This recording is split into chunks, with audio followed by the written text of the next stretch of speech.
It's finally here, the thing we've all been waiting for, FM26's new UI.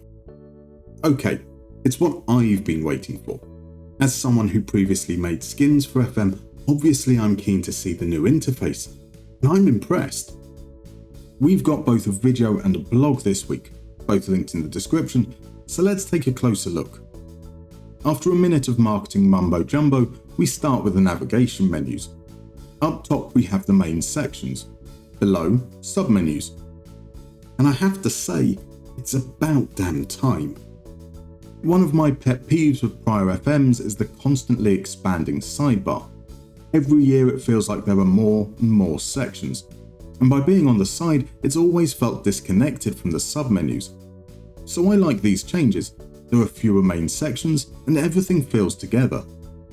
Some of those submenu pages have icons beside them, which looks like they might open up pop-ups. I'm not quite as enthusiastic about that. If it's important enough to belong on a submenu, surely it belongs on a dedicated page. Of course, that might not be what those icons mean, so we'll just have to wait and see. Next we see the portal, and I'm delighted to see that the fabled card and tile system still exists. Each card is an invitation to explore, unlocking more layers of detail to delve into. We had to wait a little bit later into the video to see what that looks like, and it's almost perfect. It looks nice, much cleaner than news articles were previously. I like the contextual cards down the side, but I would also like more detail, like match stats for example. I'm also not keen on the inbox here. Look, I've been quite vocal in my criticism of the inbox, but this is not that. In an overview page, filled with high-level overviews, I'd want to see the same. Give me a summary of what is in the inbox. X number of players awaiting treatment. Press conference coming up. Y number of general updates. I can see there is a separate messages submenu, which is surely where I go when using the inbox. That said, I love these quick filters.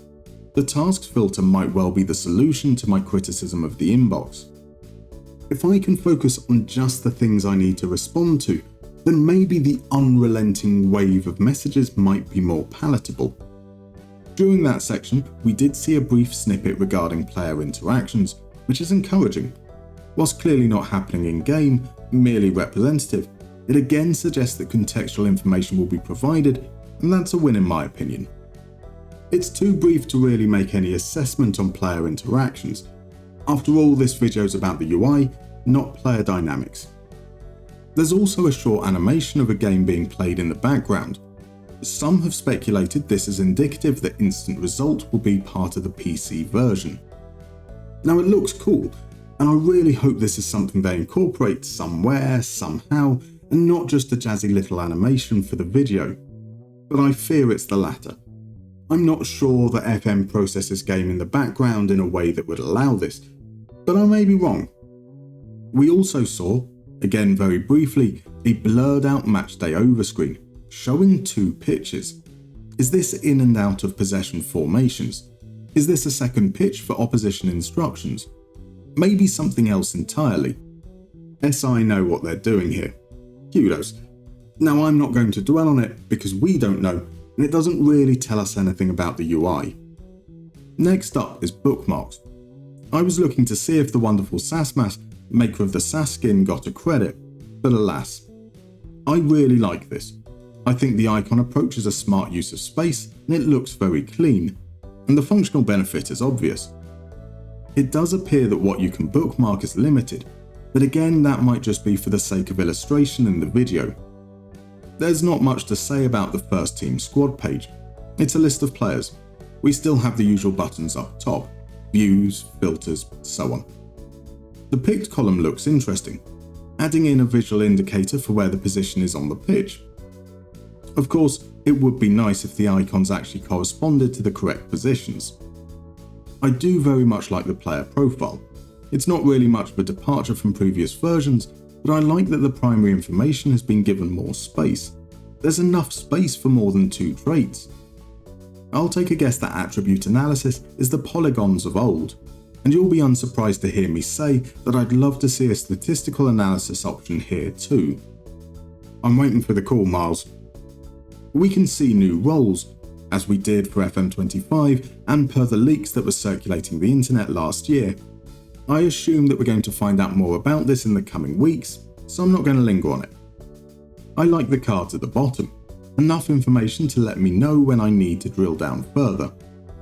There are a couple of lesser things I'd like to point out.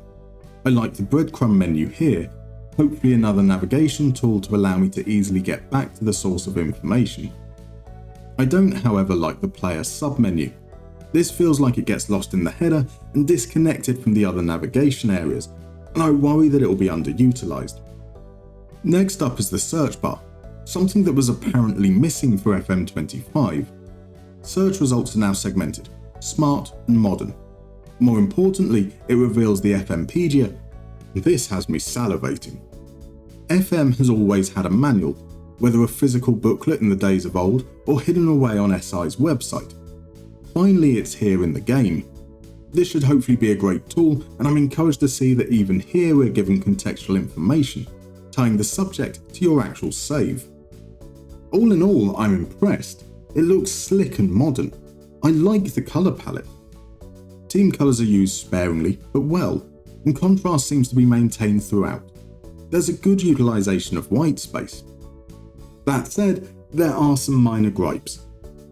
There were instances of mismatched border radii, inconsistent padding and font size, sometimes no headings at all. They're small issues, but it's those little touches that can make a huge difference. Of course, UI is nothing without UX, or user experience. How quickly the game responds, how smoothly it transitions between screens, how intuitive everything is.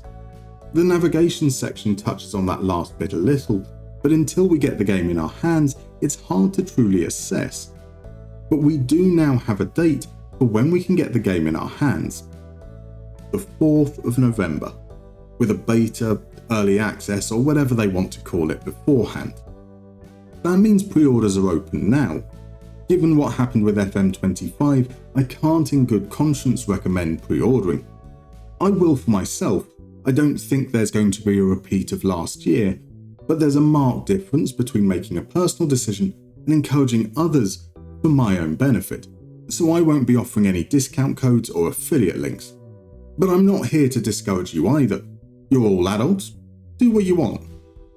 If you are going to pre-order and you do want a discount, then there are some fabulous creators out there who'll be donating all proceeds to charity. See you next time.